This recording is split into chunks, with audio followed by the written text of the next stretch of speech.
Welcome back into Bill's Chat on the Built-in Buffalo Podcast Network. I am Josh McCarty. With me, as always, is Luka. Luka, how are you doing tonight? Doing good. It was a long weekend. Had family in town. Wedding shower for my beautiful soon bride to be, or bride to be, whatever. Yeah, I said that like crap. But anyways, it was a busy day today. Stuff like that. Kind of excited to relax and sit down and kind of wrap up this draft season and give our stuff and takes and everything on the picks that we finally know are done, signed, sealed, and delivered. And see what we have to say. And honestly, hear what you got to say because it was such a busy weekend that I don't even know how you feel about the draft. Yeah, the last time I talked to Luka, well, I mean, we chatted throughout the day on Friday and Saturday, just sending texts back and forth in Discord. But the last time we were talking to each other verbally was on the live show, which I would encourage any of you, if you hadn't seen it, it was a blast. We had Stokes, we had several guests, Kristen Kimmick from the Bills Mafia Babes, a few folks from Built in Buffalo, Peter DiBiase, T. Estelle, Lance was on there with us. But we had Joe DeRosa from Cover One. Really good time. Got to see our reaction live to all the picks, including when the Bills traded up and ended up selecting Dalton Kincaid. So I really enjoyed that. I hope it's something we do next year. But what's interesting about that moment, Luka, is the draft is like a book. And what we had access to on night one of the draft was chapter one. Now it's a big chapter. It's your most important asset, but I really feel like to grade a draft class and even to grade a draft pick, you have to know what the team did the rest of the way. So it's very possible that the way we felt about Dalton Kincaid on Friday or on Thursday, excuse me, changed after we saw what the Bills did with the rest of the pick. If there is probably somebody out there that was mad they took Dalton Kincaid because Osiris Torrance was on the board. That's probably somebody that exists.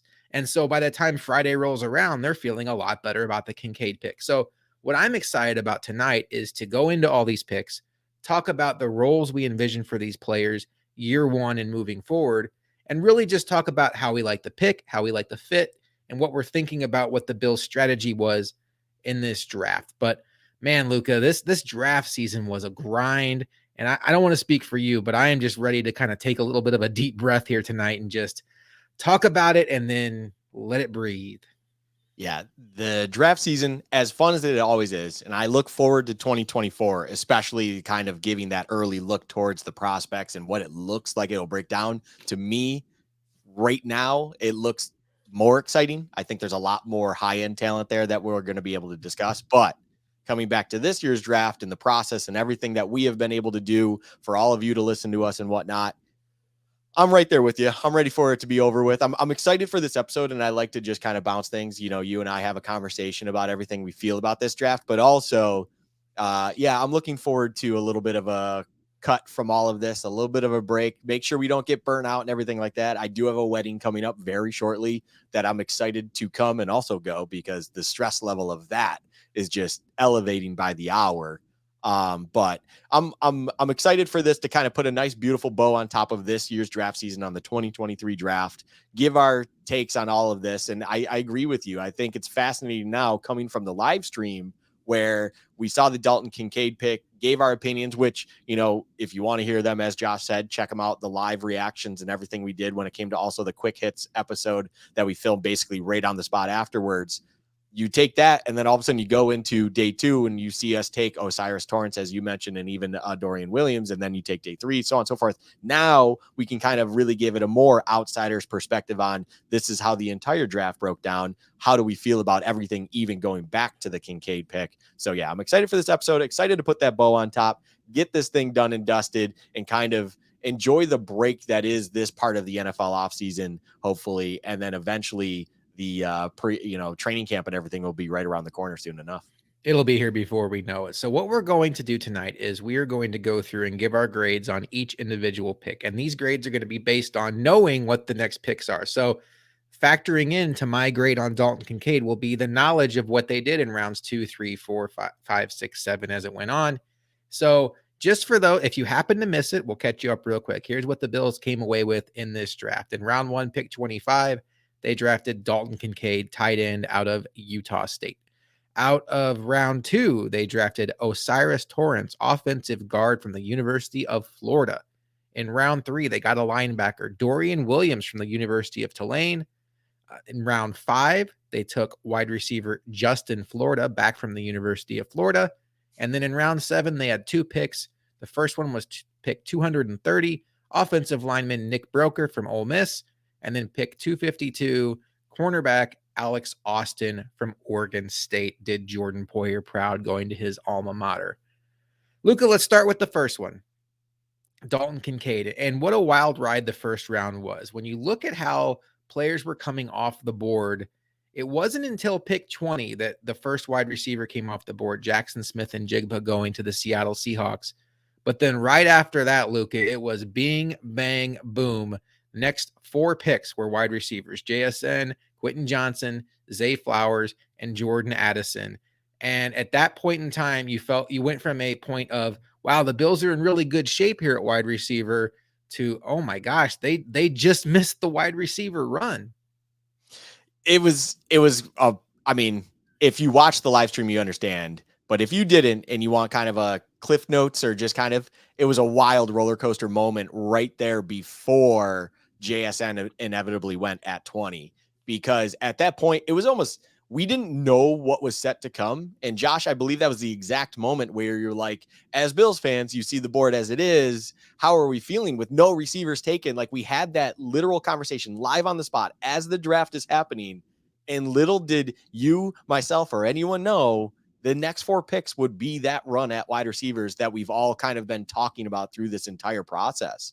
And it was wild, because at that point in time, right before the Seahawks pick, I did have this inkling like JSN has to be going here, or if somehow he fell to 21 at the Chargers, even though I was very confident that they would go Quentin Johnston myself, I was like, they would take JSN, I would imagine, at that point, because the value is just too good at the receiver position, which it really sounded like they wanted.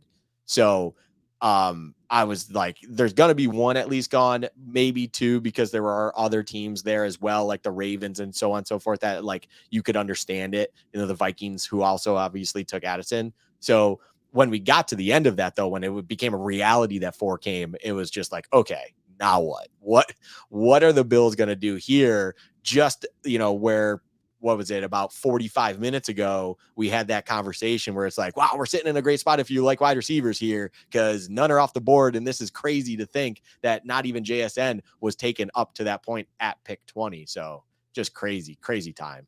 So we get to pick 25, and the Bills trade up there on the clock, and they send a 4th round pick along with pick 27 to get the Jaguars pick at 25 to take Dalton Kincaid. And at the time, we were on the air, and we knew they were on the clock. We knew they had trade up. We were trying to put the pieces together, and I went back and listened to the live stream because I wanted to hear what we said. And we were on board with, we talked about Smith, the defensive end that the Eagles ended up getting. We talked about Mozzie Smith, who was a top 30 visitor. But I will tell you, at one point in time during that, we said, why would they trade ahead of Dallas?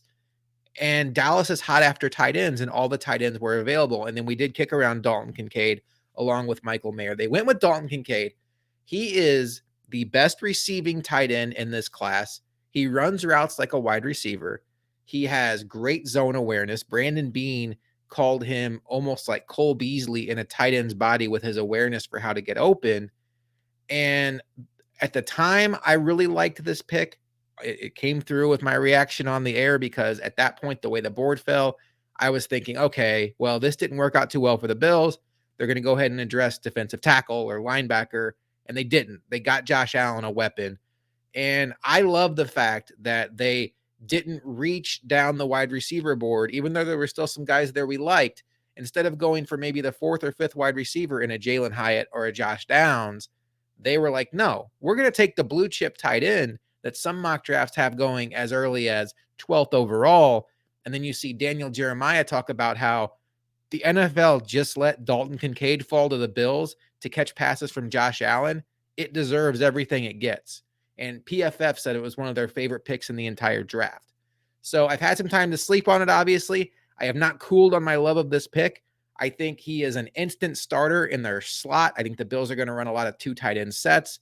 We'll get into grades here in a second, but what did you think about the Dalton Kincaid pick, or what do you think about the Dalton Kincaid pick? So real quick, live, I liked it a lot. I thought it was an exciting pick, I guess is the way to put it. It's sexy in a little bit of a way, but at the same time, kind of sleeping on it now and stuff like that. I don't mean this in any disrespectful way to the pick or me saying like I like it any less per se, but it almost became like the best possible luxury pick they could have made there.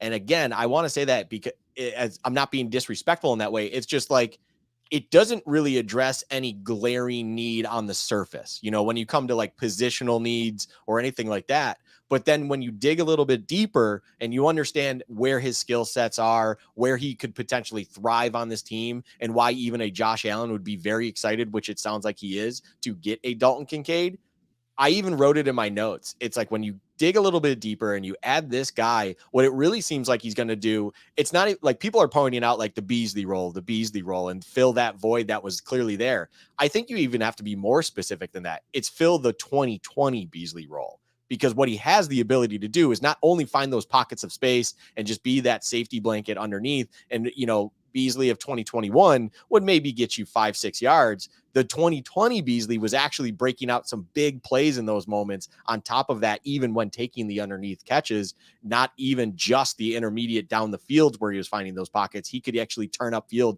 and make big plays happen. I think that's the next thing that Dalton Kincaid can do. He can bring that production back so that that run after catch and stuff like that we were seeing a little bit of out of Beasley in 2020 can return to this offense, because like to me, it was obviously the most exciting part about 2020 was the emergence of Josh Allen finally, and just seeing this MVP like quarterback in front of us finally right there and having an incredible year. But I think what was underrated about that was the fact that Beasley was a massive part of that. And then in 2021, the reason that it was still amazing how well Josh Allen was doing was the fact that that was gone.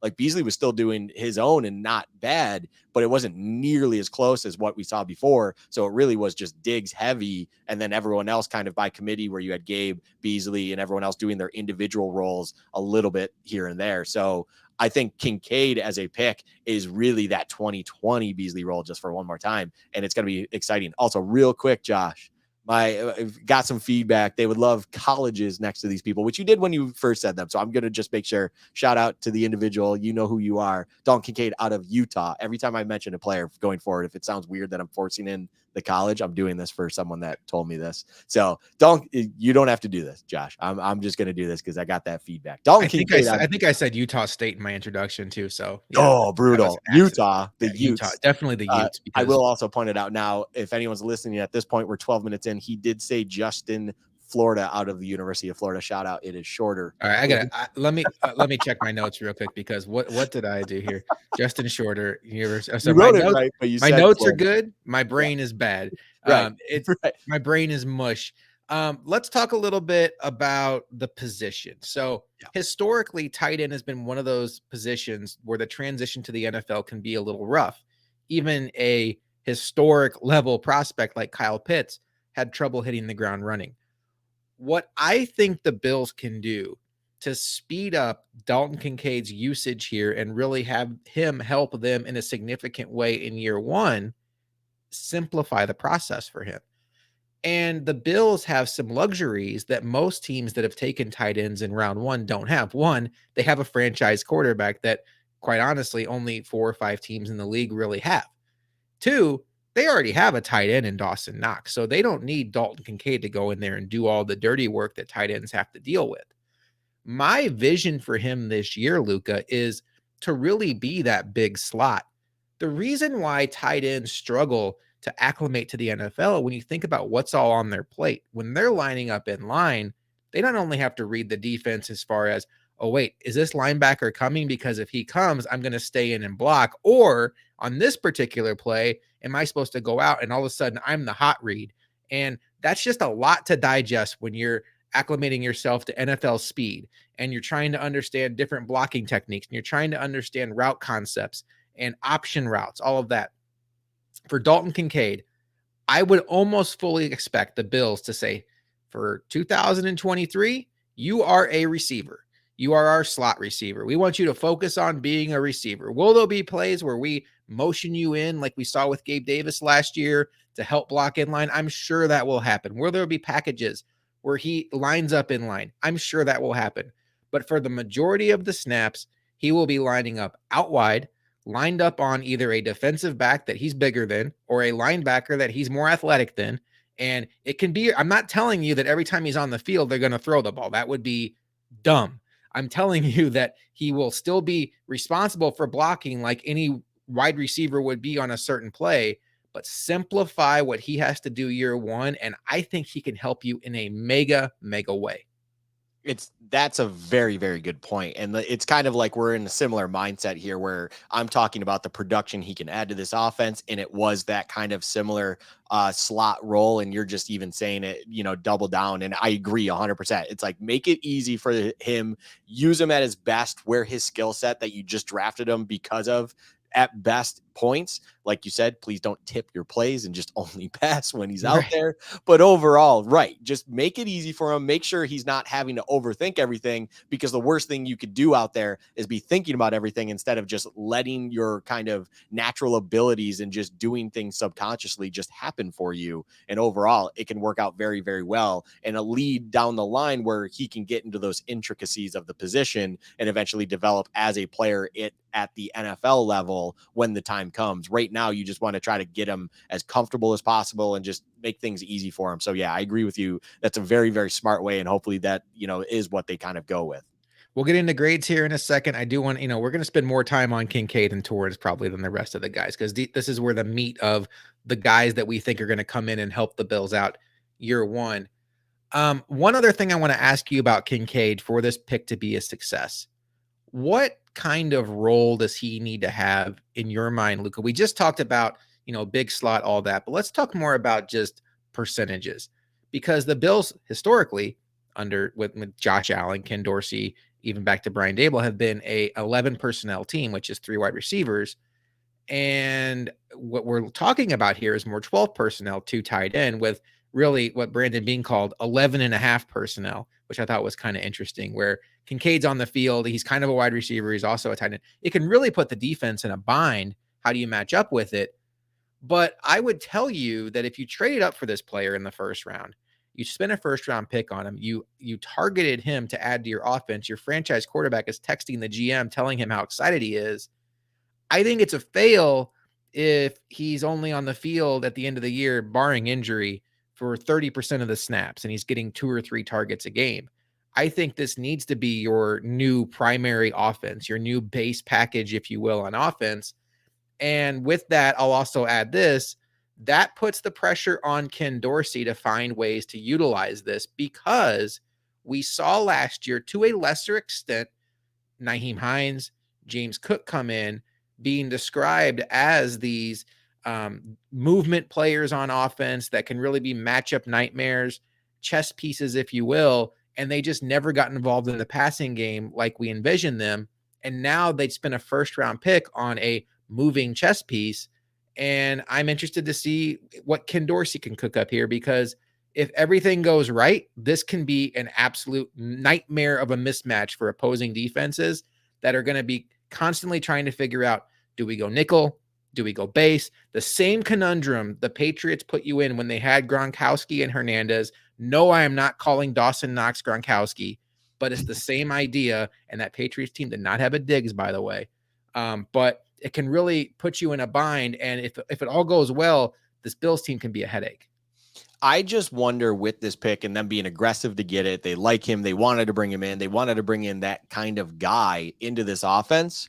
If there wasn't already something, and we pointed out this before in previous episodes, and even just on the live stream when we were, talking about it after the pick, or maybe even mentioned it before, where, our final thoughts on it, even we talked about OJ Howard and how they brought him in last offseason, and maybe they even had this part of the playbook drawn up with him in mind and doing that 12 personnel. And then because of, unfortunately, him not working out in the preseason and letting him go and stuff, you essentially had to put that aside.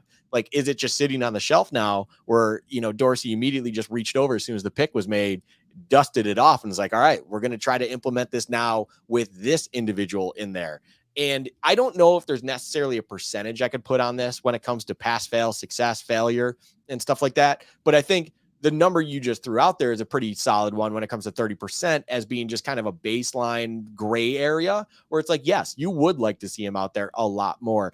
I just think bringing in an individual like him, I don't know what percentage you would have to accomplish that to make it a true success. What I would say is it just has to be noticeable. I don't know what that number needs to be, but it needs to be noticeable. And what I mean by that essentially is you are watching an effort being made when it comes to changing looks, changing personnel, getting different looks to that defense, and inevitably finding out what works while it's, whether it's coming during the week into the game or live on the spot. You realize your 11 personnel isn't working. You bring in the 12 personnel, it's working, and then you just ride it in the second half, or vice versa. Like, that's my other thing.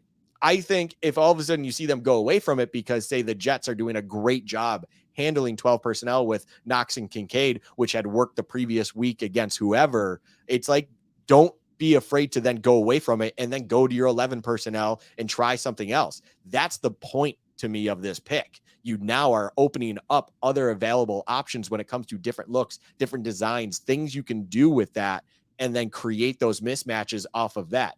I think it even does it more so just because defenses, I feel like, are going to match up a lot more differently when it comes to tight end compared to wide receiver rather than halfback and, two tight ends. So 12 personnel in that case, or two, split back in the backfield. I think halfbacks play less of a role in that than, say, a tight end who has the abilities like him.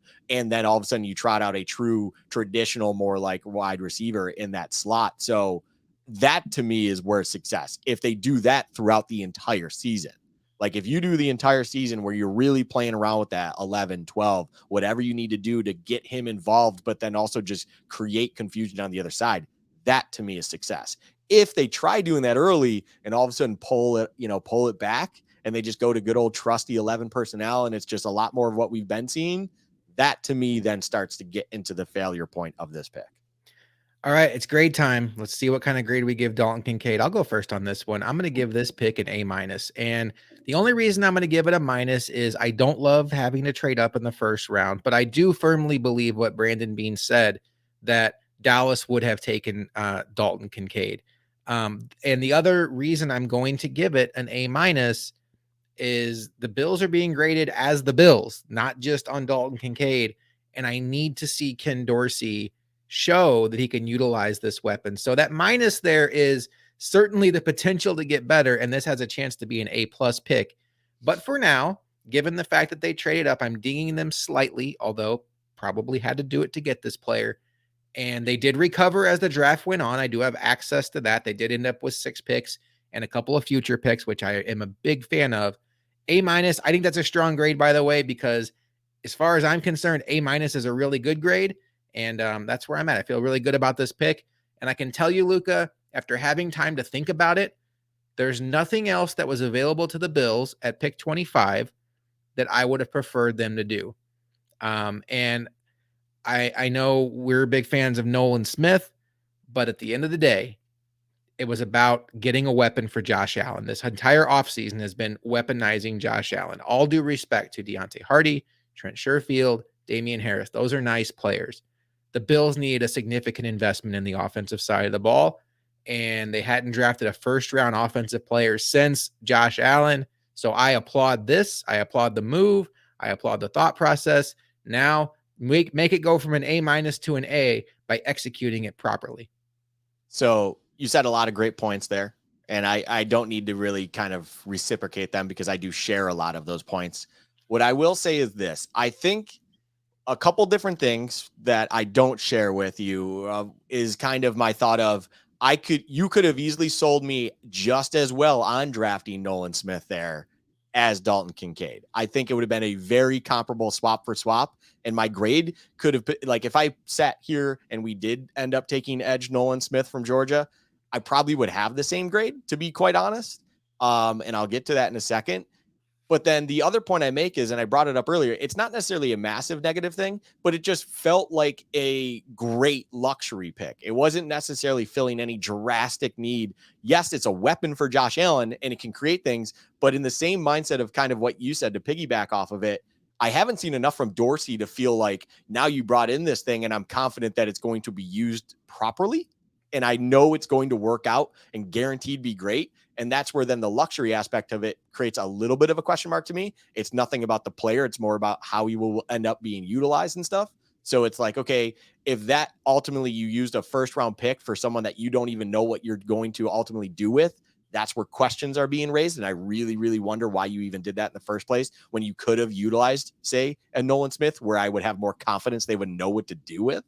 So overall, my grade, though, is a B plus in a similar mindset, though. It's like it's a plus because this really could be an A minus. This could be an A pick. I need to see it first. I need to see. I'll even say it like I need to see preseason. I don't even need to necessarily see regular season because preseason is not what they're going to ultimately run in the regular season, of course, offensively. But if I'm seeing him go out there and they are at least running a lot of 12 personnel, or just I see different things out there, even if it's base plays and nothing fancy, then all of a sudden you could probably even see me thinking that it was an A minus style pick going into the regular season. I just have to see it first before giving it any sort of A letter grade. I need to see Joe Biscaglia and Matt Perino and Heather Prusak and all those that cover the Bills training camp tweeting out daily that Dalton Kincaid is going to be very involved in this offense based on what they're seeing in the practices. That is step one. It's very important. I'm right there with you. Brandon Beane, in his history of being Buffalo Bills GM up until this year, had never drafted a player in the first round that was older than the age of 21, had never drafted a player in the first round that didn't come on a top 30 visit. Dalton Kincaid, 23 years old, and didn't come on a top 30 visit. We'll revisit that after we're done with the grades. Okay, in round 2, the Bills come up at pick 59, and they come away with a guy that had been mocked quite frequently to the Bills in the first round. Offensive lineman Osiris Torrance from the University of Florida, whoever likes that out there. This was an interesting pick. Luka, you and I were talking through text live as this happened. So I will be candid with all of you. Torrance was not my favorite idea at the time.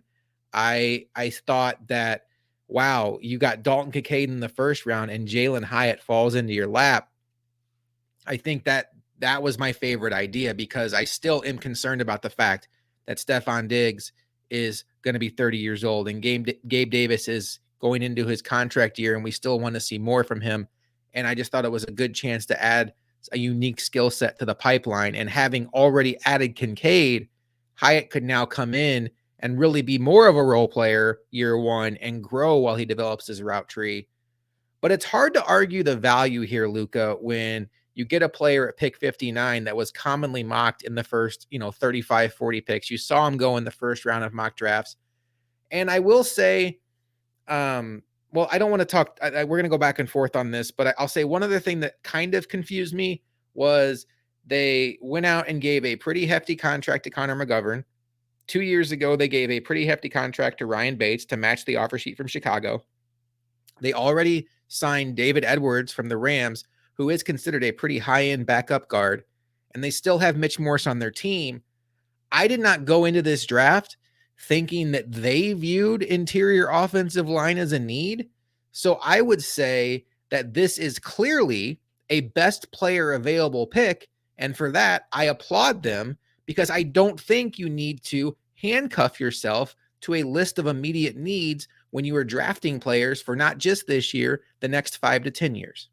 Yeah, this is BPA. This pick to me, and the reason I will like it as much as I do when we get to the grade point, is so weighted heavily on BPA because it was funny. We had a little bit of back and forth as the picks were developing, getting up to 59, where all of a sudden I went from regular standard text to all caps to a lot of excited all caps to you. It was blowing up your phone to a point where I actually had a thought in my mind where I'm like, I'm hoping I'm not pissing him off as I send these on blast nonstop as I was playing Chell or whatever I was doing. I can't remember what I was doing at the time, to be honest. But, I'm watching the draft progress as it was, and it was just like, holy crap, there's all these different options. There's Downs, there's Hyatt, there's like, this is all happening. Like it's happening. Like this is incredible. Drew Sanders. Yeah, Drew Sanders. Like we're going to have the pick of the litter. Like anything's going to happen.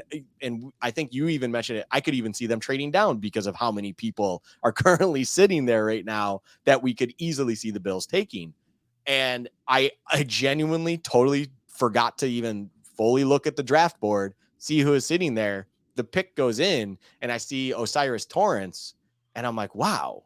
Like it was a letdown just because of everyone sitting there. But then when I really sat back and thought about it, I'm like, that's an incredible value pick. Like I didn't even realize he was there because I'll admit it. I don't pay attention to offensive linemen too closely after the first round.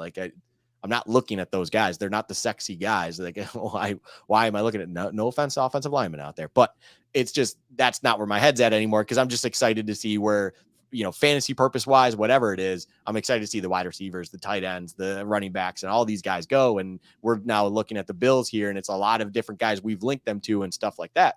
But then on top of it, as you also said, like I didn't understand interior offensive line to ever be a concern there. But when the value is so good, you have to do it. You have to pull the trigger. I don't care what position it is. You have to take that guy. And for that alone, I'm with you on it. Like I was very happy with this pick once I finally kind of let the disappointment of Jalen Hyatt or Josh Downs not being a Buffalo Bill while sitting there at 59, which thought was impossible going into the draft weekend. It was like, okay, I fully understand this. I can grasp this. And even as you said, like to me, I was like, I don't know if David Edwards is going to be here after the season and stuff like that. I don't know where all these other guys, you still have, I'm trying to even think of other names. Like you basically have the big three. Yeah. Botker and stuff like I'm not even concerned about those guys. It's like, you really just have McGovern, Bates, and then now Torrance, and then Mitch Morse also came into it immediately in my head where it's like, okay, now and we can have this conversation, but it's like, okay, if the thought process was even on top of it that Bates will eventually become Morse's successor because there is that end of the line coming for Morse, it seems like, then Torrance slots in, McGovern's still there, and you're good. Like you honestly are in a better position than it thought because last season we always kept saying like if Dawkins and or Morse went down, it really felt like we were screwed big time on the offensive line. And this creates incredible flexibility now where if one guy goes down, you don't feel nearly as bad anymore because you're sacrificing something massive due to Greg Mance having to come in or whatever it might be. Like there's actually a lot of nice playability that this opens up to. And it was funny. Like I kept sitting there and these thoughts kept crossing my mind. And then eventually, lastly, right before I kick it to you, I remember you were kind of like mulling it over how you felt about it. And I was like, remember everything we thought about when we initially signed Saffold. Thank you. Yeah. When we brought in a guy like Saffold and we're like, this is a great signing because of what he will be able to provide and everything like that. That's exactly where I was like, okay, this kind of fits that description, but we're not getting an aging veteran who hopefully it's just he can still do this for us. It's like he's young and hungry, hopefully, and he actually can be that kind of mauler guy for us. And it's like, okay, I'm in. Like I'm sold. I love everything about this pick, top to bottom. Incredible pick at 59 to fall into your lap. Yeah, and it took me by surprise because what the Bills have looked for recently in interior offensive linemen is athletes. Saffold was a very high-end athlete. Ryan Bates is a 10 or close to 10 on the RAS score. Even when you look at what they did with Spencer Brown and Tommy Doyle, they broke the RAS system. Those guys are so athletic. Connor McGovern, freakish athlete, played fullback for Dallas a lot in certain packages. So you and I, despite the fact that the Bills had Torrance on a top 30 visit, the whole time leading up to the draft, anytime somebody would ask us about Torrance, our response would be, I think he's a good player. I'm not sure he fits what the Bills are looking for. So I knew he was on the board. He never came into my mind as I was cycling through what I thought the Bills were going to do in that spot. Quite honestly, I thought Drew Sanders was going to be the pick. I thought that was somebody they would have strongly considered at pick 27, and he falls into your lap. You address middle linebacker. I think I told you, I think they're going to pick Drew Sanders. I want them to pick Jalen Hyatt. And then when they took Osiris Torrance, it was that quick processing second of like, wow, I didn't expect that.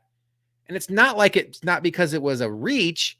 It's because it's not like when they took Terrell Bernard 2 years ago, and all of a sudden I'm flipping through my magazine, like not my magazine. What year is this? Oh, man. Flipping through my phone looking for like, wait, Terrell Bernard, isn't he fifth or sixth round value?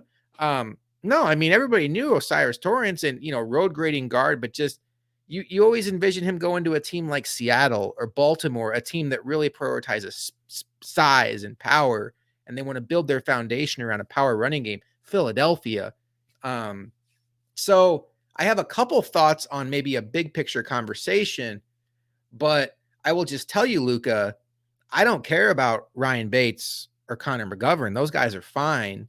This kid has to play, and he has to play right away because you're talking about a team that was average-ish to below average on the offensive line last year, and they brought in Connor McGovern, who I think is baseline starter, maybe a little better, but you maybe got the best guard in the draft, and he absolutely needs to find a place on your offensive line.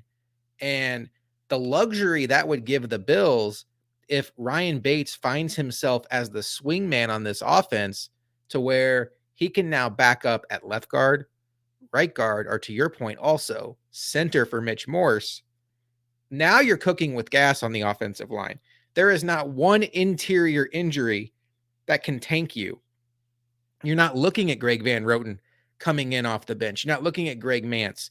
It's now you have Ryan Bates coming in. And by the way, David Edwards also sitting there ready to come in. The team's in great shape on the interior line. I'm fascinated to see how quickly they let this guy, Osiris Torrance, get on the field because he is going to instantly upgrade their running game. And I believe the stat I saw was he didn't give up a sack when he was in college. So, and he was in the SEC. So he was going against some of the best interior defensive linemen every single week in the SEC, and he held up just fine.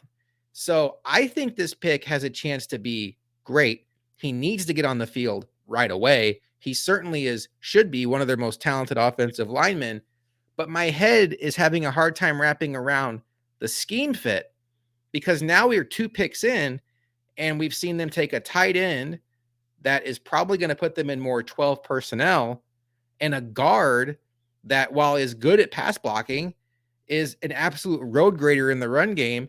And now we're 2 picks in, Luka, and I'm wondering, are the Bills trying to become a power running team before our eyes? I know, or I understand where you're coming from with that. And maybe there is like a sprinkle of that in there. I don't think it's like a full on overhaul of a change of philosophy, but I will say what I do like about this is they've tried what seems to be the same thing on numerous years now. And it's like they've recognized, or at least pinpointed, you hope, certain things that they clearly see as massive deficiencies with how they've done stuff.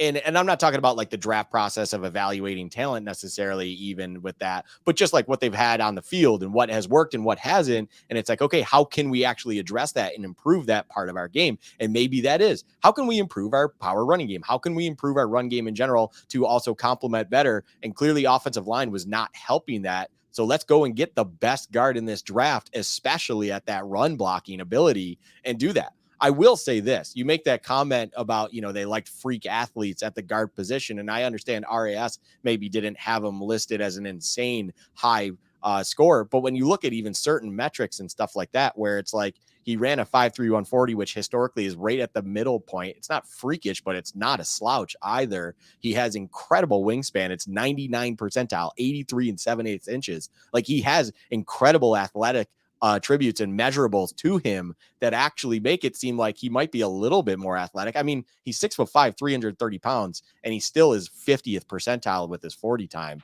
That's, to me, that's more impressive than just being middle of the pack just due to his sheer size. Like, that is a massive human being.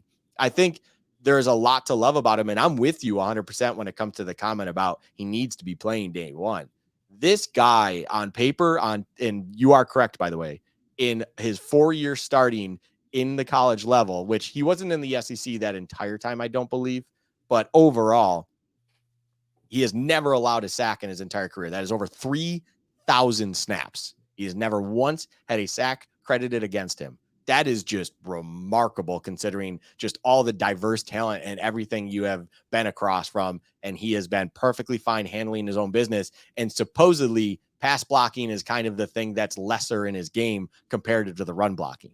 That, all of that in a box as a present to us at pick 59 is like, okay, yes, Bates and McGovern are going to figure out the one side at guard.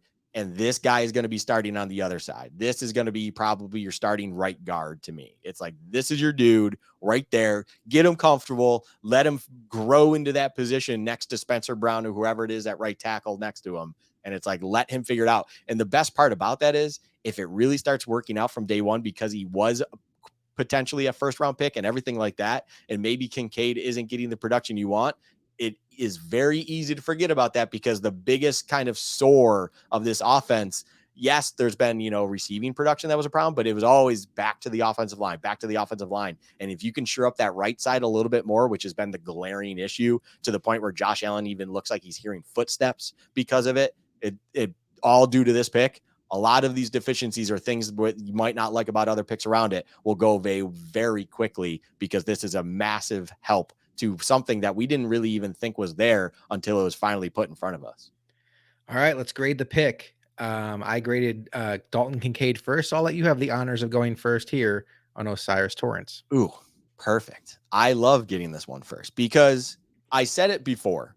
Heavily into this grade is just the fact of BPA, because the individuals that were around there at that point that I labeled as possible other players drafted that I would have been very happy with or would have made sense are Drew Sanders, we talked about, Jalen Hyatt, of course. And then also, just to throw it out there, if they wanted to go offensive line, there's a guy who is technically a tackle in the draft, but really was seen as a guard, although was announced on draft day or night as a tackle as well. Tyler Steen, who inevitably went a few picks later to the Eagles. That actually fit the athletic profile that you even mentioned a little bit more so that they liked in guards. But overall, those were the guys. I don't look at them and say that I would rather have them over Torrance.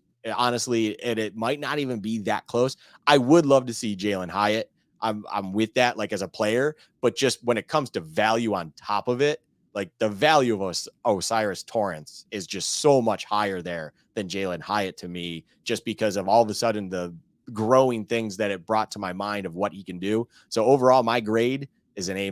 I think this pick and everything about it is an A- pick. And honestly, the minus could have even not been there, but overall, it's just a minus only due to the fact that it's like, in the back of my head, I'm like, could we have maybe done something else position need wise to add on top of it? Yes, but the value is just way too good to not take him.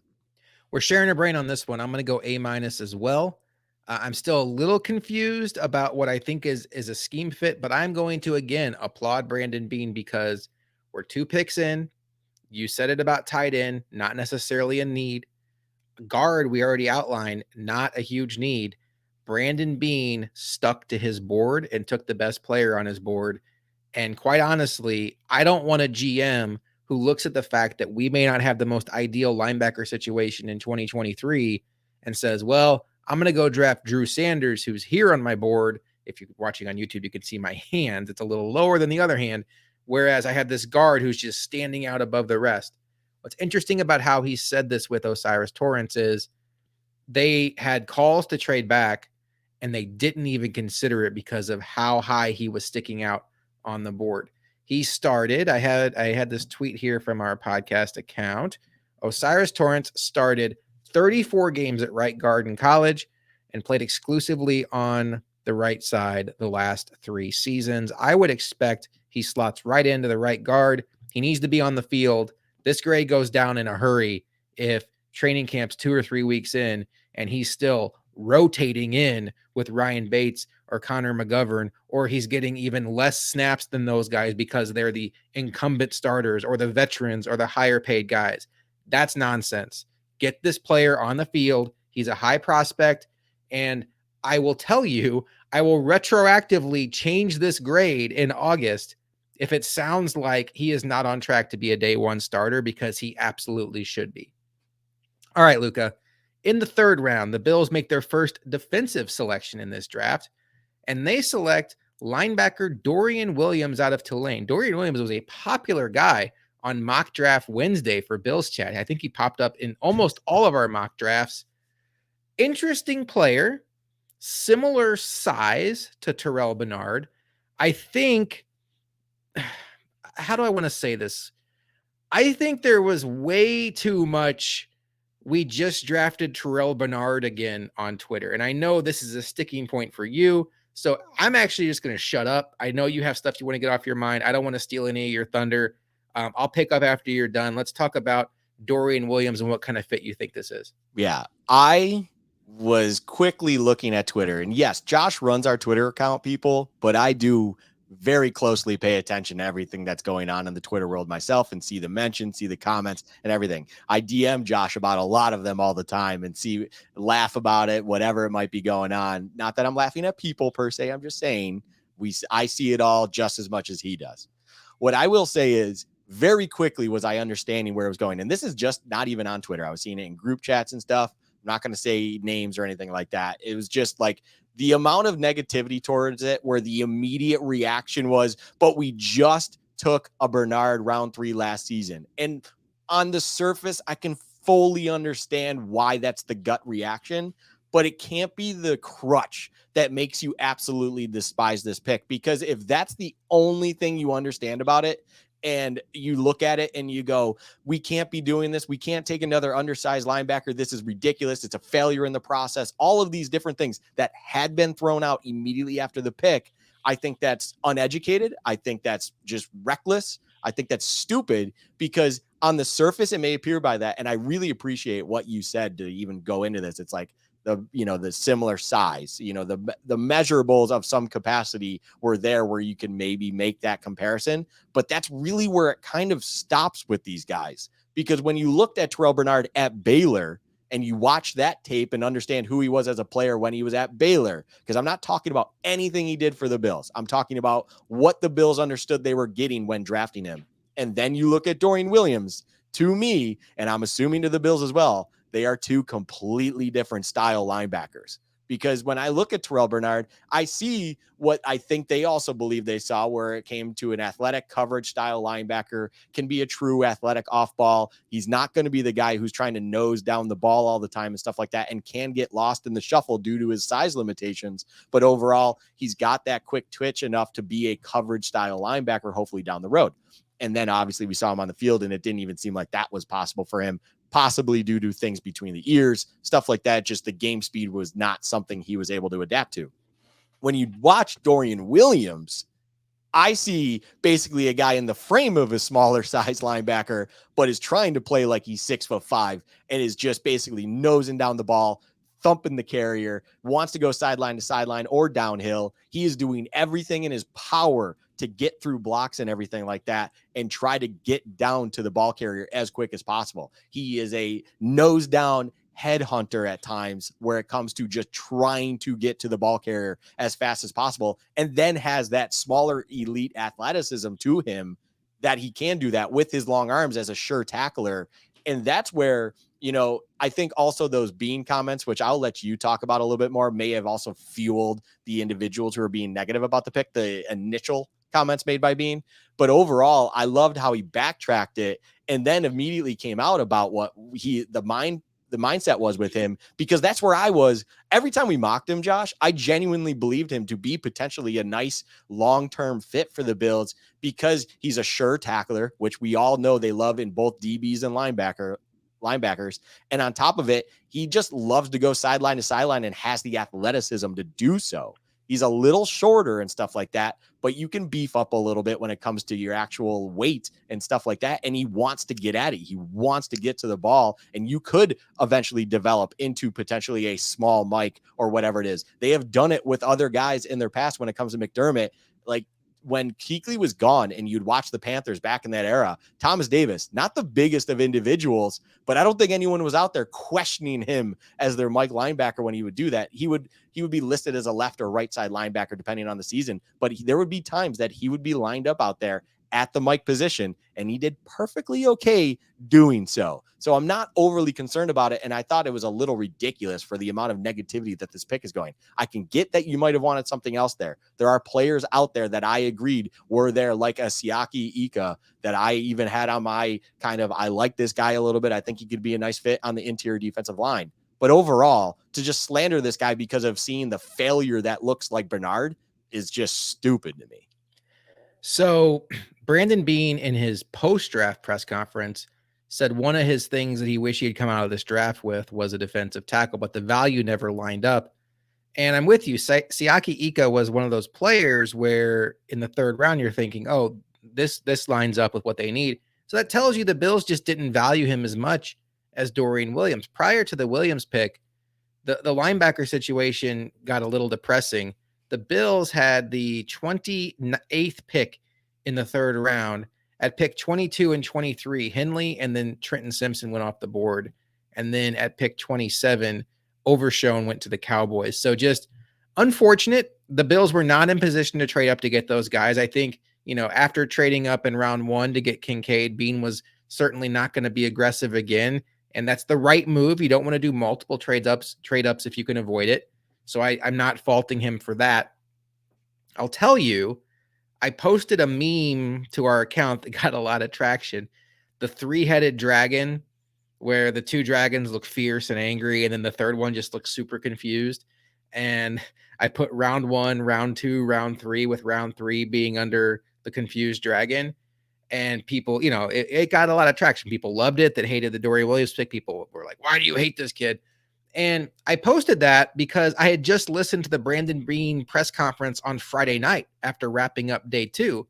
And I went to bed hating the pick. I've always liked Dorian Williams, the prospect. What I hated were the words that came out of Brandon Beane's mouth after day 2, when he said he's a guy that's going to compete at Matt Milano's spot. Okay, so he's capped as a backup, and he's somebody that's going to cover kicks for us.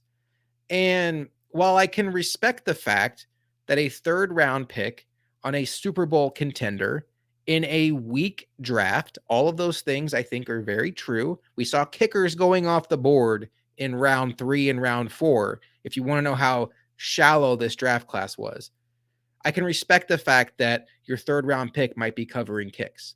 What I was confused as hell about is the Bills, with their current linebacker depth chart, drafted a linebacker on day 3, and right after that in the press conference, they are resigned to the fact that he's a backup and he's covering kicks. That angered me beyond belief. Why can't he compete? Well, the next day, rounds 4 through 7 go by. Brandon Beane gives his wrap-up press conference. The great beat reporters followed up on that, and Brandon Beane said, he's going to get a chance to compete at both spots. And what I love about this is he said Dorian Williams is already asking to learn both spots. And then Brandon Beane did clarify. He said, look, the Mike has a lot of responsibilities. We don't want to put too much on his shoulders. They're calling plays out there, but Dorian Williams is pushing for that opportunity.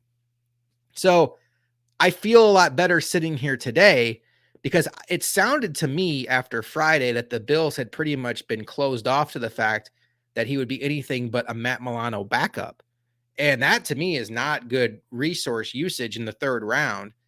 And after listening to the wrap-up press conference, I feel a lot better about the fact that he's at least going to get a chance to compete for that spot. One other thought I have, Luka, about the linebacker situation replacing Tremaine Edmonds. The Bills have been incredibly spoiled since they had that Edmonds-Milano pairing of having 2 3-down linebackers that never come off the field. And I think there's a chance that we've been viewing this, how do we replace Tremaine Edmonds, a little bit wrong.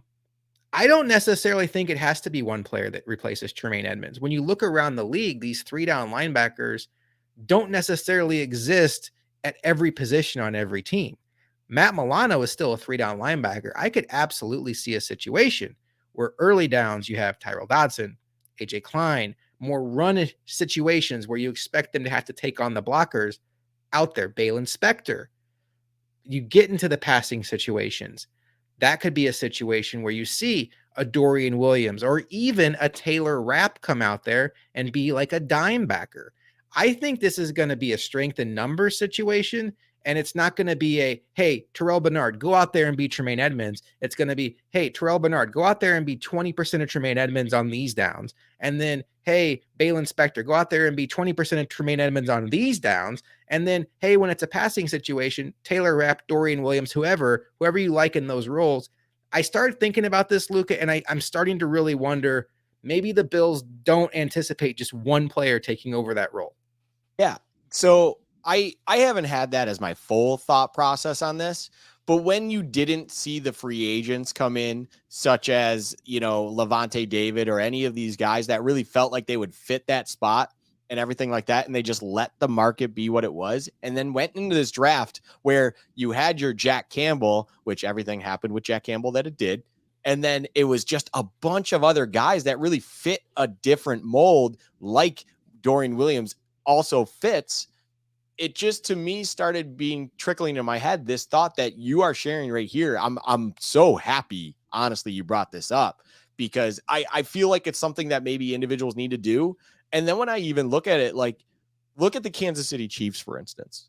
And I bring up the Chiefs because their linebackers, they only have two standing linebackers that they list, and it's Willie Gay and Nick Bolton. Nick Bolton is their every down guy. But even Willie Gay comes off the field. They'll bring in Leo Chanel. They just signed Drew Tranquil, I'm pretty sure, to rotate in. They don't just sign Drew Tranquil, a young, kind of in his prime linebacker, to just sit on the bench. He is a startable worthy linebacker. They rotate guys in and out of that position based on what they're trying to accomplish on defense. And I do wonder that. I wonder if McDermott is kind of pulling from that thought process. And it's like, hey, Milano is our first team all-pro linebacker. He is our guy, our stable bedrock at the linebacker position. And then we have all these other guys that fit different molds and needs that maybe we do bring them in based on what we're seeing and what we're trying to accomplish on defense. And then, yeah, maybe he even goes as far as bringing in Taylor Rapp to be, like a slimebacker, like that undersized little kind of DB linebacker position on top of it, or even brings Taron Johnson inside even more so to do that and do whatever else. I think replacing Edmonds doesn't have to be as simple as just finding another guy to replace him. It's kind of the trying to cross sports here a little bit. I was hesitating a bit. It's the Moneyball thought process. You need to replace this many runs and this at bat and this bases, right? You need to replace all of these things to replace the production. You don't have to do it by signing one individual to change that or to get that production. You can do it by achieving it with all these smaller parts collectively. You can get that production back. And maybe that's where their heads are at. And I don't necessarily disagree with that kind of philosophy, because you see it work successfully with something like the Chiefs, where you have your Nick Bolton, who is a beast, but then they have these other guys like Willie Gay, Leo Chanel, and now Drew Tranquil in there to kind of rotate in and out based on whatever they're trying to do on defense. It makes a lot of sense to me, to be quite honest. All right, let's give it a grade. I'll go first on this one. I'm going to give this one a B minus. And I like the player a lot. And the other thing that weighs into this is there's not anything that was available to the Bills at that spot that I was just pounding the table. Oh, you got to do this instead. Had a couple of those linebackers I already mentioned fall into the Bills, like Trenton Simpson, and then they went with Dorian Williams. I'd be in a little bit different headspace right now. But I was not the biggest DeJuan Jones fan. I like Jordan Battle, but Luke has been saying all along that this safety class is so weak that why even dip your toe into it? Just go next year where there's so many good safeties sitting there. No need to do that. I do like the defensive tackle the Colts took at the top of round 4, and I'm going to butcher his name, Northwestern, Adebawore, freakish athlete. I thought he was somebody to maybe take a chance on, but if Dorian Williams is a top player on their board, I respect it. As long as he gets a chance to compete this year, that's all I want, is a chance. I'm not saying he has to even win the job or that I'd predict he wins the job, but I want to see Joe Biscaglia, I keep bringing him up, Matt Perino, whoever's covering camp, talk about how there were at least a couple reps in practice where you saw Dorian Williams play the mic. And then I will be satisfied and I'll be like, he got a shot. And if it ends up being Tyrell Dodson or Balin Spector or Terrell Bernard, then I will at least know that they didn't just put in ink that this kid is a backup year one. I have some belief that they're not going to do that. So that's why I'm going to give it a B minus. If I sat here today, if I would have graded this on Friday when I thought he was in stone as a backup, it would have been a C minus or a D plus, quite candidly. As is, I like the player. There was nobody else around that pick that I was like, oh, you got to get this guy. And they had a need at linebacker. So it all adds up. So I love that. I think B minus is pretty fair. I'll get to my grade in a second. I do love the player you brought up because the one player I wrote down other than Siaki Ika that we already mentioned was Adetomoia Adebawore. Shout out. Look at you. You were ready for that one. I was studying his name all weekend because I was getting the vibe that we were actually going to be drafting him at some point. So I was like getting ready. I practiced a little bit. And then the lady who was announcing it on the draft, I made sure I listened when I saw the spoiler first. I was like, okay, I got to see how it's actually pronunciated. So anyways, those were the only two guys though that I really highlighted. And then yes, as you pointed out, as we were going through all of this, they clearly did not view Ika high on their boards. And I would guess they probably had questions. Yes, he's athletic and everything like that, but maybe they just didn't trust him enough to bring him in on the rotation, especially for a 3rd round pick. So they just didn't view it that way.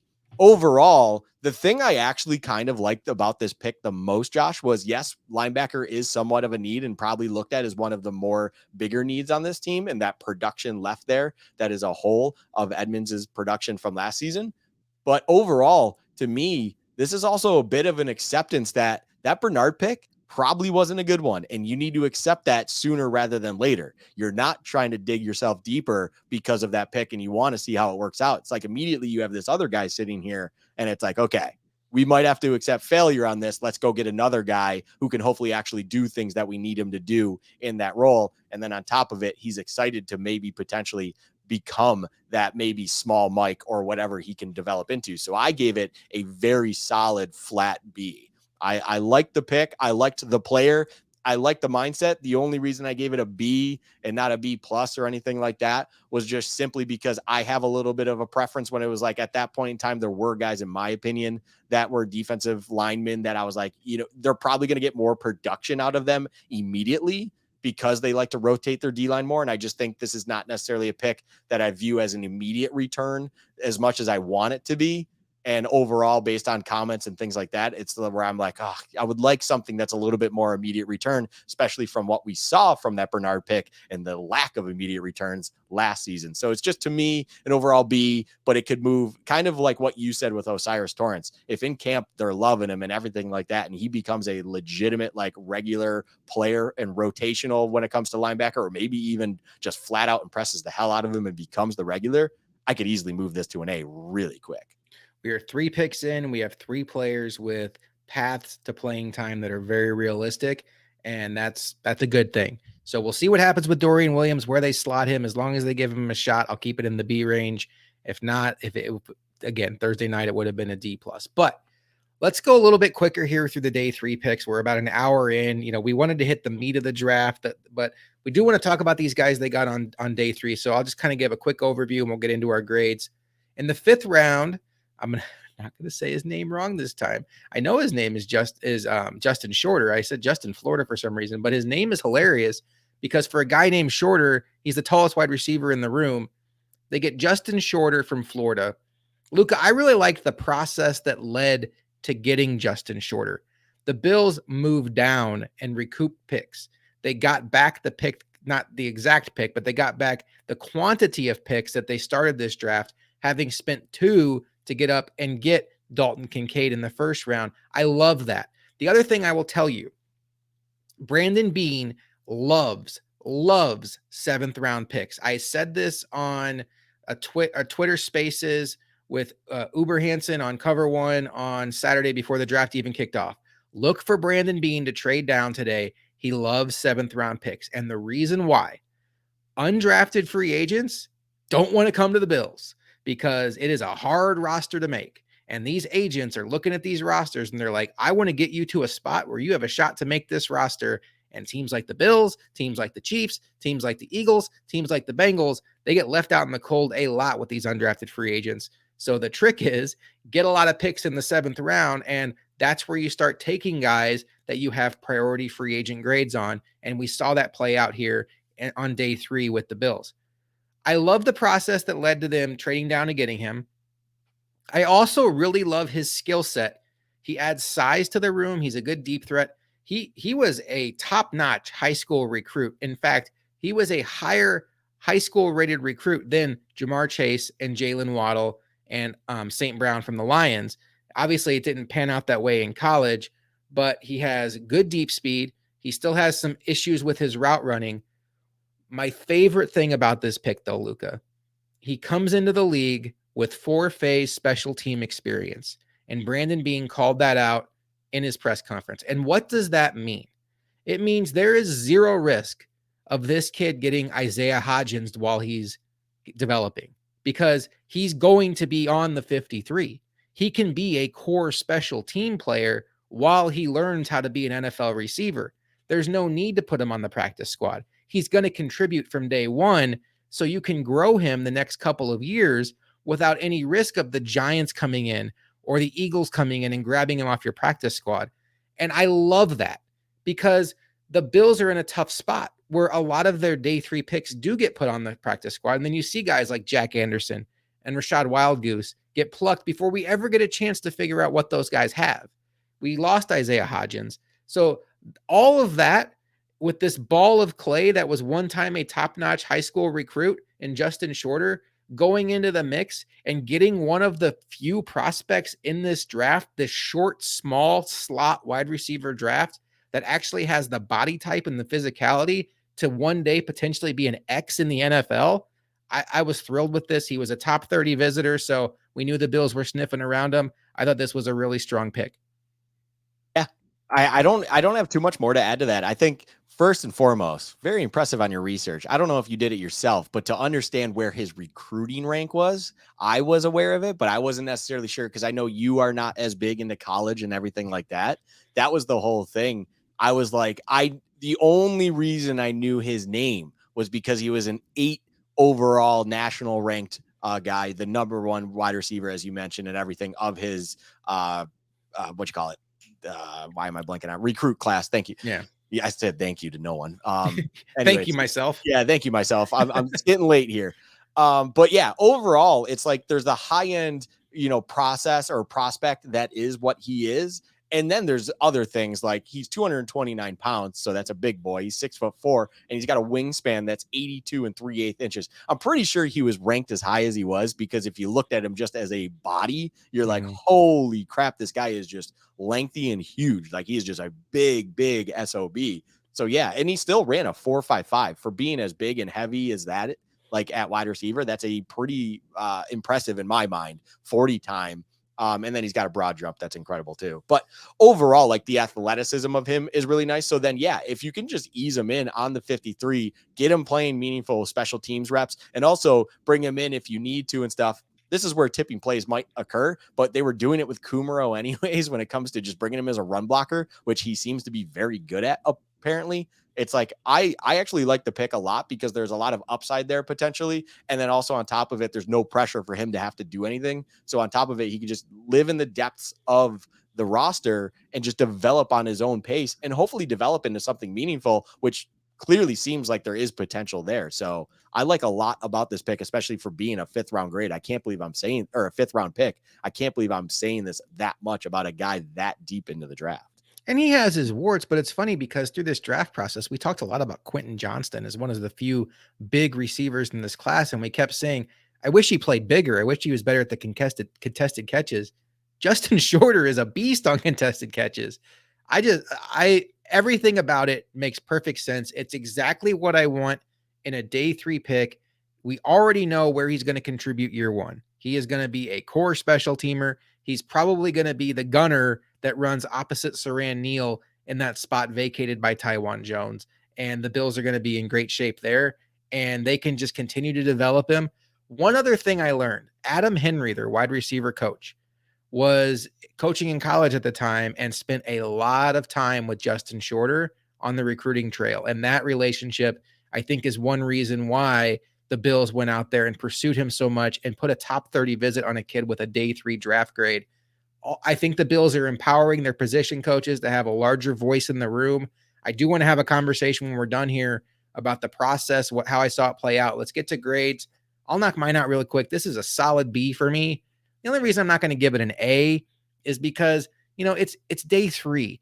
What would an A be in day 3 outside of somebody that was a 1st round, 2nd round prospect falling to you? I think we just need to have perspective.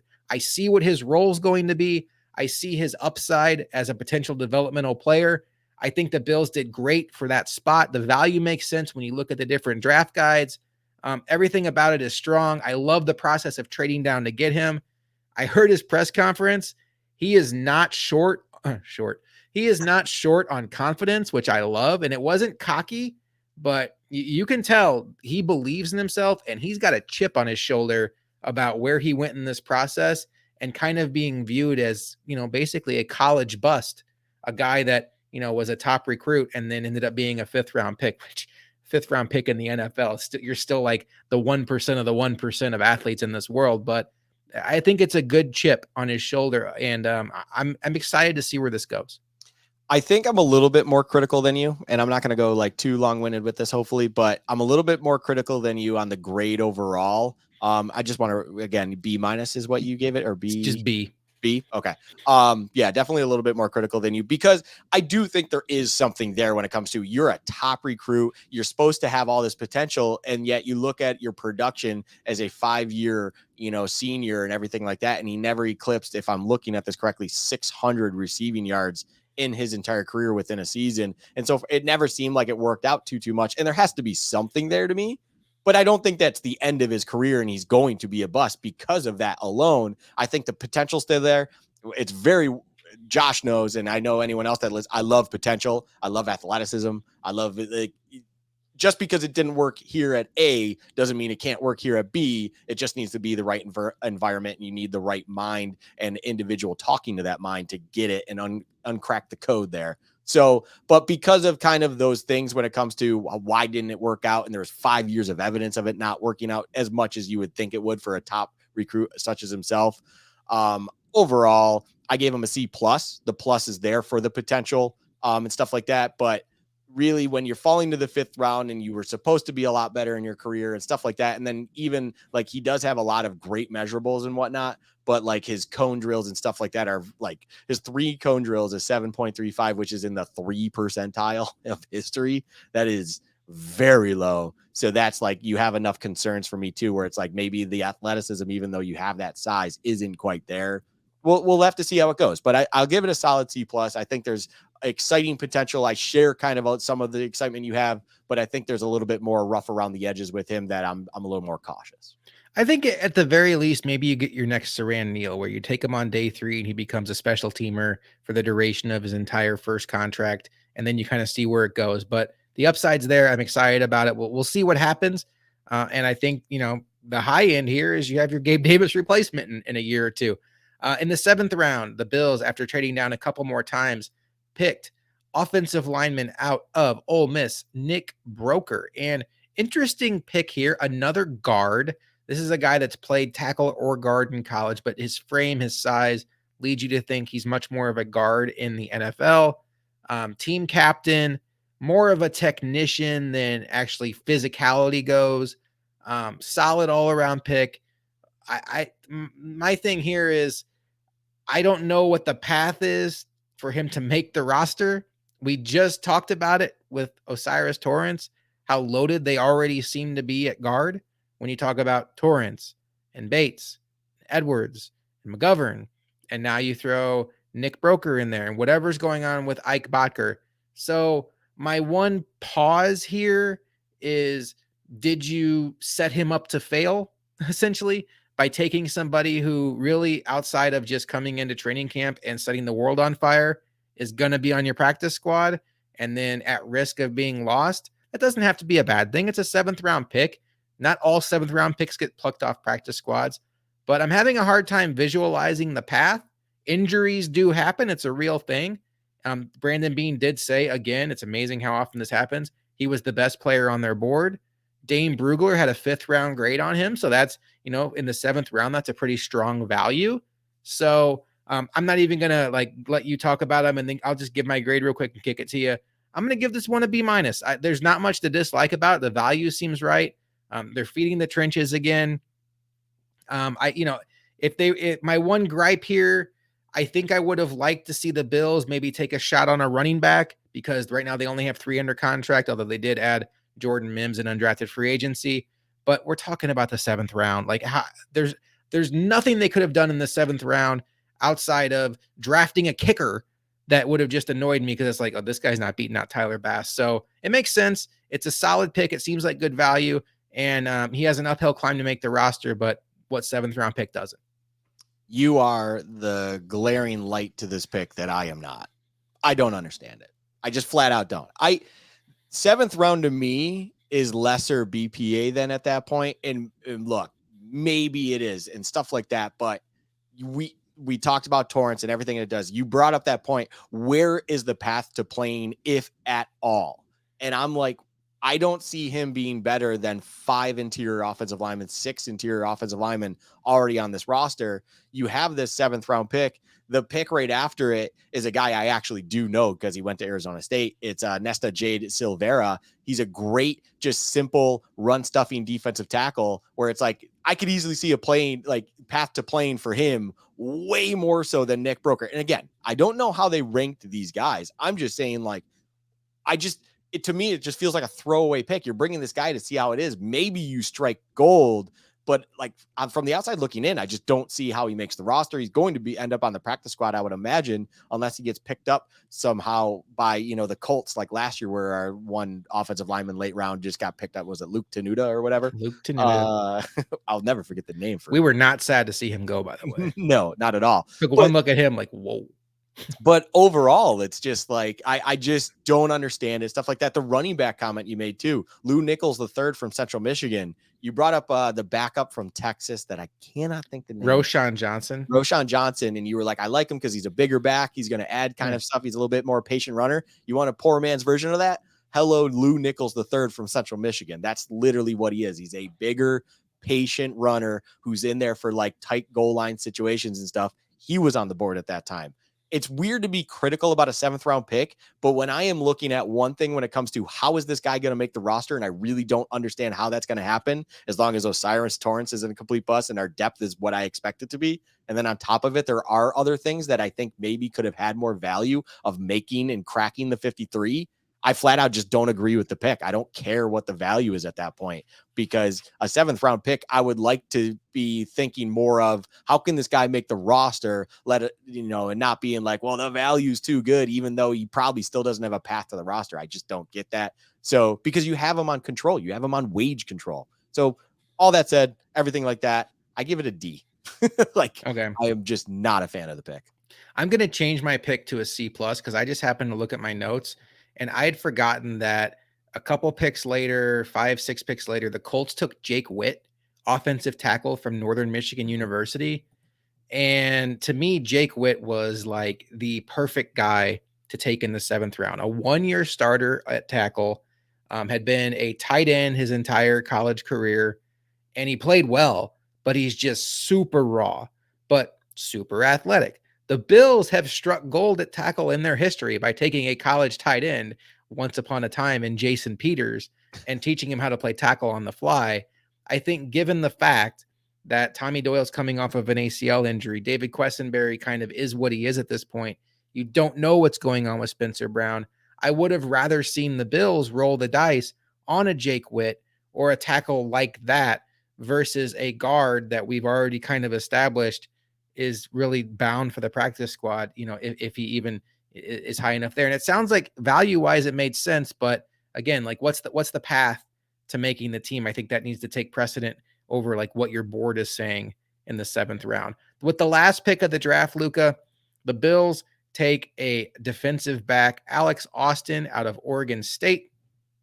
Alex Austin is not going to impress you much with combine results or pro day results, but he is a zone corner. He is not a good tackler. He did not play any special teams in college. So when you want to talk about a guy whose path to making the team gets tricky, I don't know that Alex Austin's not going to beat out Trey White or Kyer Elam for the starting role. He's not going to beat out Taron Johnson. So you want him to play special teams and he's never done it and he's a bad tackler. I don't mind the Bills taking a shot on a defensive back. They got Dane Jackson in the 7th round. He's been an adequate starter for them. They found Levi Wallace in the undrafted free agency. He was a solid starter for them. And for the most part, I will just defer to Sean McDermott's eyes and Brandon Beane's eyes when it comes to late defensive backs, They proved it. I don't think you or I were over the moon with Christian Benford the day after the draft. We took one look at him once training camp and preseason was rolling around, and we were like, okay, I get it. And this Alex Austin has a little bit of that. You even made the comment that maybe they view him as more of kind of a tweener, maybe like a Cam Lewis that can go between nickel and boundary and safety. We'll see. 7th round pick. Again, you don't want to sit there and put all your eggs in the basket of him being successful. I'm going to give it a flat C. It's average. I have no criticism about anything else that was on the board. And I see no real path to him making this roster when you start looking at the numbers. But at the same time, corner is one of those positions that you can get injuries piling up kind of quickly. And so I don't mind the Bills just taking a stab on a corner they like. And, if Dane Jackson tears his ACL in training camp, you might be really happy you took this kid. So we'll see what happens. Yeah. I don't even have to give a lot to it. I think what you said there was great.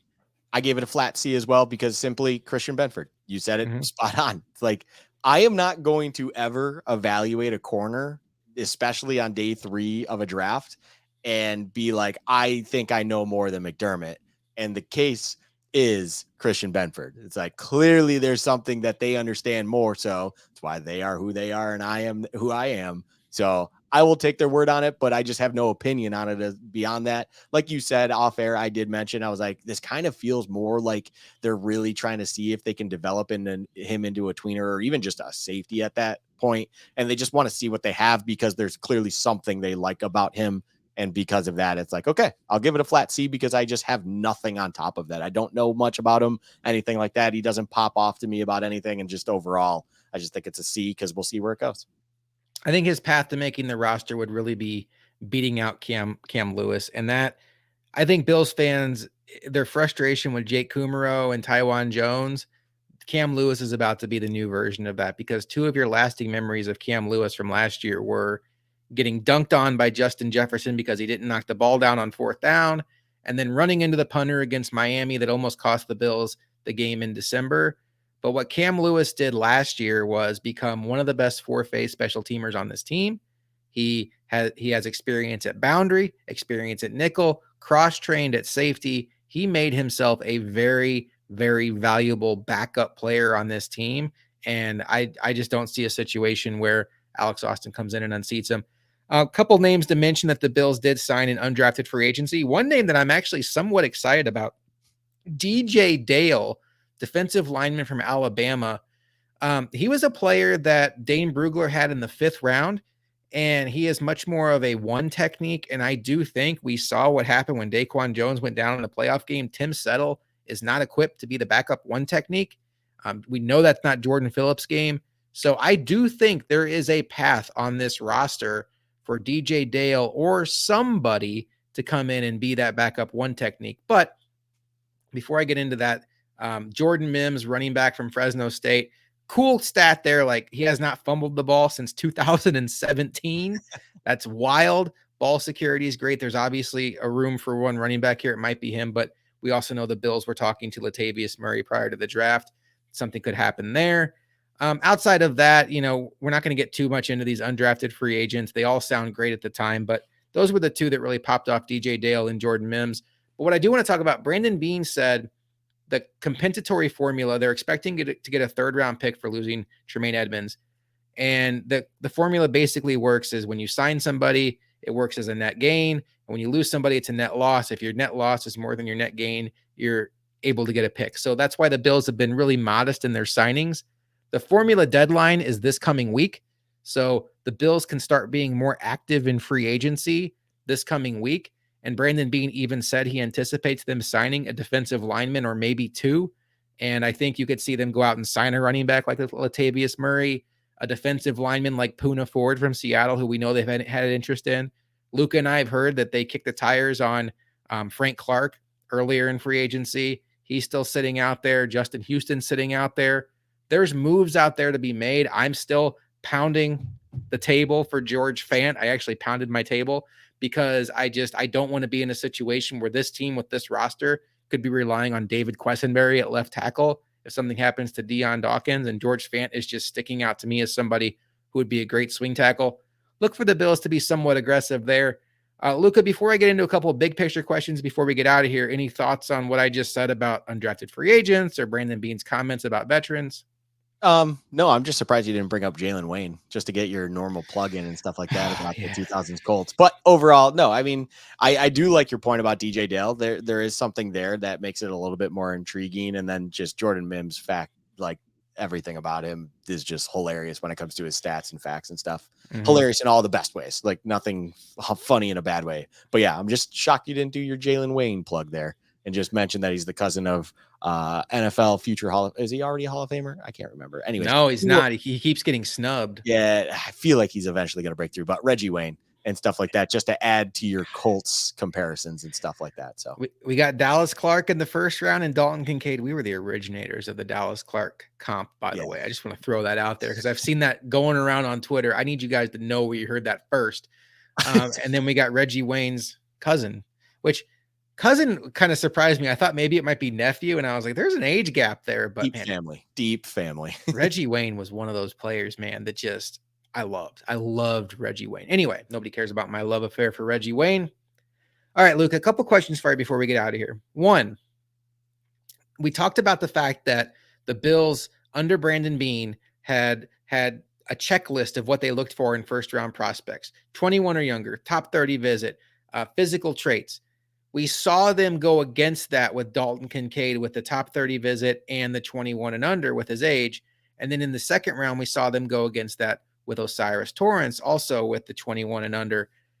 And the other thing I will tell you is Kaiir Elam, I'm still high on, felt very much like we need a cornerback. He's the best cornerback available. We're going to take Kaiir Elam. This draft, it felt like the Bills almost erased their board as far as needs go, and they just stuck to their board and picked the best player available. So when you look at the fact that one, they got away from their trend, their checklist that had been a truth for them and their 5 first round picks under Brandon Beane, and then you saw some divergence from some of their need picks to, hey, like Gregory Rousseau, we need to find a way to get Patrick Mahomes to the ground. And then coincidentally, Gregory Rousseau and Boogie Basham were the 2 highest rated players on their board when they picked. Were they, or did you just need defensive ends? I think that the Bills are well aware that their drafts the last couple of years have been kind of underwhelming. And they're seeing teams like the Chiefs go to the Super Bowl in large part because of the success of their rookie contributors. And I think that the Bills scouted their process, scouted their tendencies, and I think it showed in this draft that changes were made. And as a fan of this team, that really excites me. Self-scouting. It needs to happen. No matter the business, no matter what you do, you need to self-evaluate and self-scout. You need to see there is always room to grow. There's always ways to improve at anything you do. If you think you are good enough, I feel like I'm giving an inspirational speech right now. If you think you are good enough at something you aren't, figure out how to get better at it. Stuff like that. And that's what I do believe. I'm sharing a thought with you when it comes to this. They finally looked themselves in the mirror and they were drafting based on both best player available for immediate needs. And now it's like, okay, how can we just get the best player on our board, regardless of what it seems like our biggest glaring needs are? And then they came to this conclusion as the board was breaking down the way it was, especially with Dalton Kincaid. They didn't bring him in for this visit and stuff. They understood who he was according to their grade. And it's just like, oh my God, this guy's falling to us. We need to move up and make sure we get him because we had him above all of these other ones that are going to be available. And I would imagine if he wasn't there, they were trading back because I believe they made that comment even so that they would have probably done so. So it wasn't like I mentioned when we talked about it, it wasn't like a glaring need. It almost felt like a luxury-ish kind of pick. But it's like they loved him. He was the top of their guy at their board at the time. And it's like, we just need to go get our guy who's at the top of our board, regardless of the hole at linebacker, or maybe even helping out the tackle position or whatever else you want to paint there, wide receiver, so on and so forth. It's like, just go get that. And then they doubled down on that and went and got an interior offensive lineman who also didn't really check those boxes. But because he was so good a value and everything like that, they were just like, we need to just get this guy. We need to take him and move on with our day. And I love that. I absolutely am in love with that kind of change of philosophy because it's hard for fans to see and it's hard for them to win them over on stuff at times. But, we're a family show here, so I'm not going to say what it, but, bleep those fans, do what you need to do and take the best player available. That's always what you have to do. You have to just take best players available. And because of that alone, like I'll get to my overall grade if we're even going to do that. We'll get Like, there. Yep. yeah. And it's like I bumped my overall grade a touch just because that's what I genuinely believe this. I mean, the Dorian Williams pick and accepting that you effed up on the 3rd round pick of last year already, potentially you need to get ahead of it, is why you get that bump in the 3rd round pick. Osiris Torrance and Kincaid are clear value picks at that point in time. And then to even recognize that Kincaid was not going to make it to you because of those Dallas Cowboys. And it was reported clear as day that you pissed them off by doing so. To me, all of that, I love it. Self-scouting, big thing. I'm with you 100%. I do believe they did do that. They changed their draft process and how they evaluate everything and what they need to do on draft day and came to this conclusion and did it very, very well. What grade do you give the Buffalo Bills? Maybe Brandon Beane specifically, but Sean McDermott also. What grade do you give the Bills for their 2023 draft class? My grade overall is a B plus. It's not quite an A draft, but I would have said it's basically a B draft where I love the mindset change and I love everything about that. So I bumped it up to a plus because overall, I love the value and everything of Osiris Torrance. I think it's great. It wasn't what seemed to be an immediate need, but it just looks better and better by the days moving on. And then Dalton Kincaid, I said it before. It's like, I want to see that they understand what they just drafted and what they could potentially do with it because it's all potential. And we haven't seen anything that backs that up yet. But I would like to believe that maybe this is the start of that when it comes to they are self-scouting. They are doing a better job trying to do their jobs better and then are moving forward. So I gave it a good solid B plus. Also that Nick Broker pick dropped it down. I mean, a D. Can't have a D on a report card there. So B plus. Poor Nick Broker. I'm gonna give this whole draft process an A minus.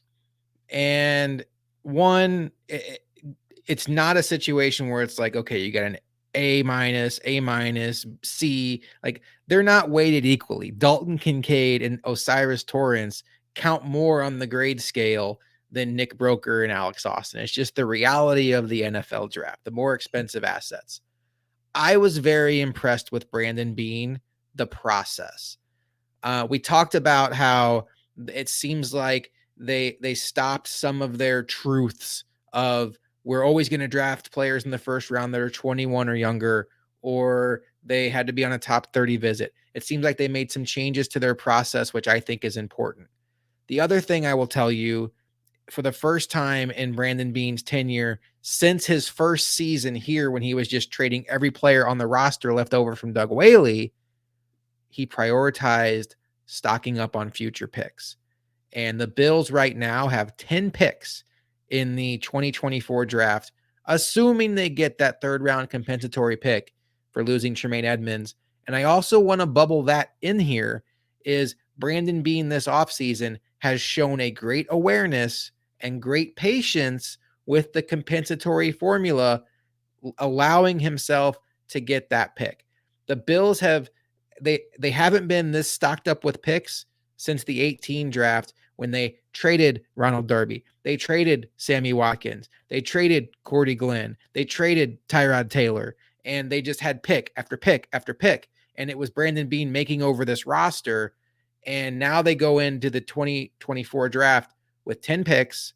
And then you look at this class, they got what they obviously consider as the best tight end in this class, one of the best offensive receivers in this class in Dalton Kincaid.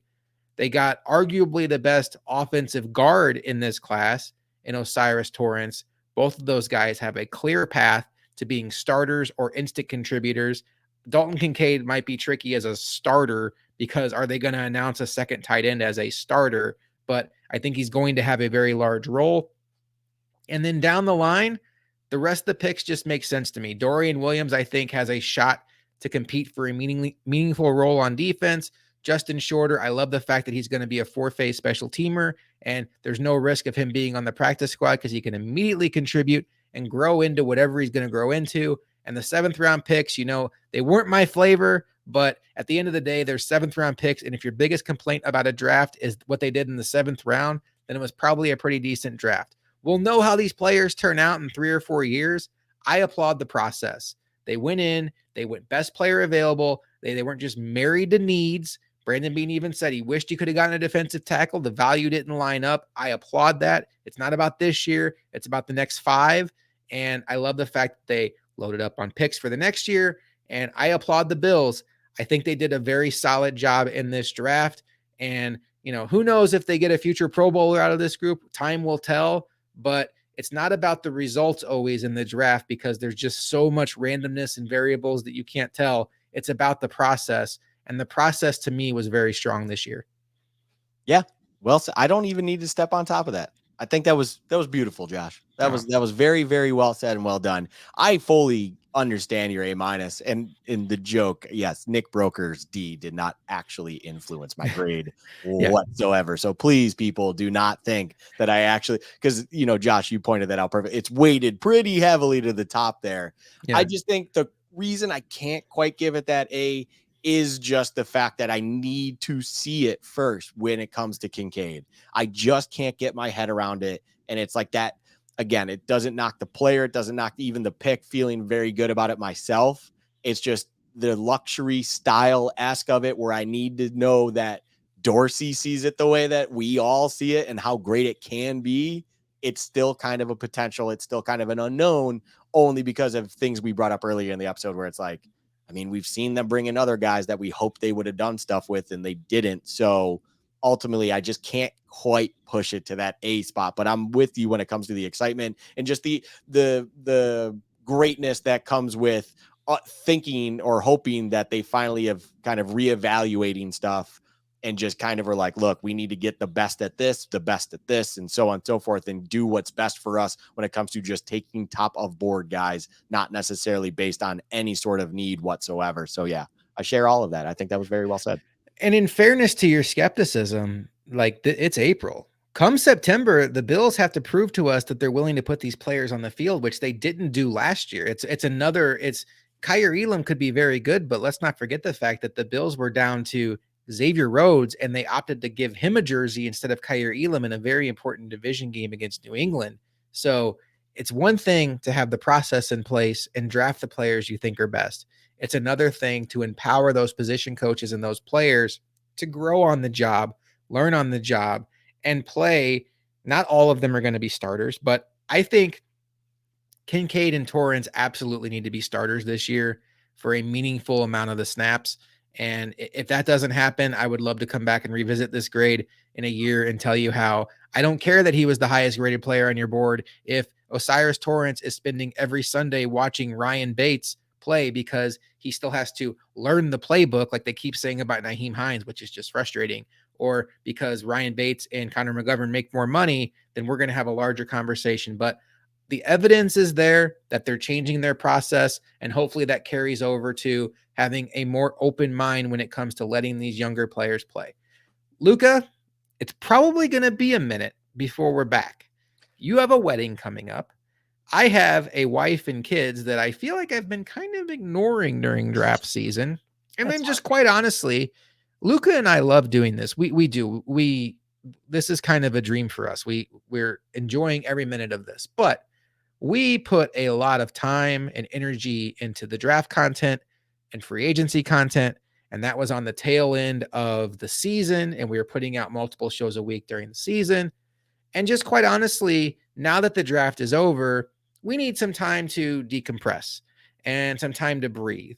So what we don't want to do is we don't want to force an episode on you guys every week just to keep our faces in front of you or keep our voices in front of you, knowing that our mindset is we probably need to be able to put away Buffalo Bills football for a little bit, still keeping in touch with what the team does, but not constantly being in that headspace of they did this. How can we put a show on about this?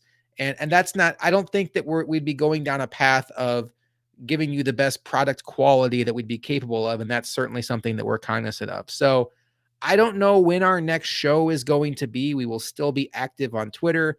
I would anticipate that Stokes and I will be back on Built in Buffalo YouTube here in the next week or two with maybe some quick hits videos to put another bow on the draft season. And then it's probably going to be a little hit or miss with, and we'll communicate it on Twitter of when our next episodes will be. But obviously, once we get into the summer months and training camp is around the corner, we'll be back into it every week. Bills chat, Bills chat, Bills chat. But for the next couple of months, Luka, I think it's going to be a much needed break for us. And quite honestly, I think maybe a much needed break for our audience. I agree. Both of those last points right there. It's not even just about us. It's about everyone else. It's not like we're saying no one needs to listen to us and stuff like that, but also at the same time, no one needs to listen to us in the months of May and early June time where it's like there's nothing really going on. It's not that we could, we'd be forcing content. We started this podcast a little over a year ago, and we did go through those months pretty much on the regular schedule. And I thought we did a very good job when it comes to just keeping things interesting, talking about things that you and I would normally talk about just in that time of the year when there is nothing else to talk about and stuff. And we just kind of reflect on the past, have some fun with it, things of that nature. And we could easily do that. But as you also brought up, with things also happening in our lives at this point in time, it just seems like a pretty seamless idea to just be like, look, let's take a step back. Let's kind of take a mental break a little bit here. We have other things going on. We will reconvene when things start to look like they're picking up soon and stuff like that. Because it doesn't need to be like, oh, we're in the heat of training camp and preseason week 1 is now on Friday. It's like, no, we can go back into it once mini camps are going and stuff like that. And we'll get excited again because the roster will shape up a little bit. Maybe another signing or two happens where we, Latavius Murray, I think you brought up earlier, maybe all of a sudden he's on the roster. It's like, what are we going to be doing at running back now with him in there, and so on and so forth. So yeah, it doesn't mean we're gone forever or anything like that. But I will say with the wedding coming up and stuff, I'm going to enjoy a little bit of a break and just kind of can dive fully into that and whatnot. I will also say though, Josh, I will be putting out a Sabres thing here or there too. Yeah. So it's not like my face is going away forever. If you want to catch that stuff, and as you mentioned as well, you Stokes and whatever on Built in Buffalo's YouTube, you can catch us there. So we're not disappearing forever. We're just going to kind of, instead of going 65 and a 30, no cops are watching, hopefully you're listening. We are just going to go the speed limit here, and we're just going to kind of mosey on through this upcoming future right now before we get back right into it week in, week out. And, we pretty much hit our 1-year anniversary last month, and we have grown so much on Twitter. We enjoy so much interacting with you guys on a regular basis. We appreciate all of you who take in our content, and we want to continue to be your one-stop shop for Buffalo Bills content.